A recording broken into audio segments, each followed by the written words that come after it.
অন্যদিকে একটার পর এক দিন কেটে যাচ্ছে, কিন্তু ভাঙড়ের তৃণমূল কংগ্রেস নেতা মানে রাজ্জাক খাঁর কথা বলছি, তার খুনের ঘটনার রহস্যের পরত কিন্তু শেষ হচ্ছে না। শার্প শুটার সহ আরো দুজন এই মুহূর্তে পুলিশের জালে মানে নেক নজরে রয়েছেন।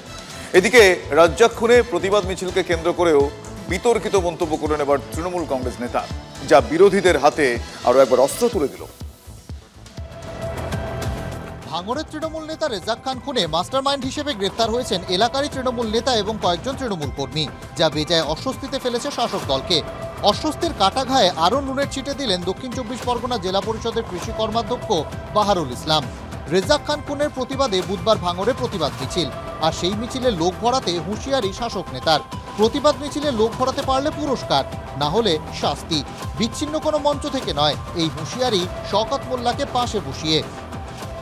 কালকে আমি প্রত্যেকে আমি পার্সোনালি এটা যে বুথ তাদের আমি আলাদা করে প্রাইজ দেবো, যে বুথ সবচেয়ে বেশি লোক বের করবে, ভিজে হোক আর মানে গা ভিজে হোক আর না ভিজে হোক, এই অবস্থায় বুথের লোক এক জায়গায় বের করে ছবি তুলে তারপর তোমরা রাস্তায় নামবে এবং শেষ পর্যন্ত লোকগুলো থাকানোর দায়িত্ব সেই নেতা।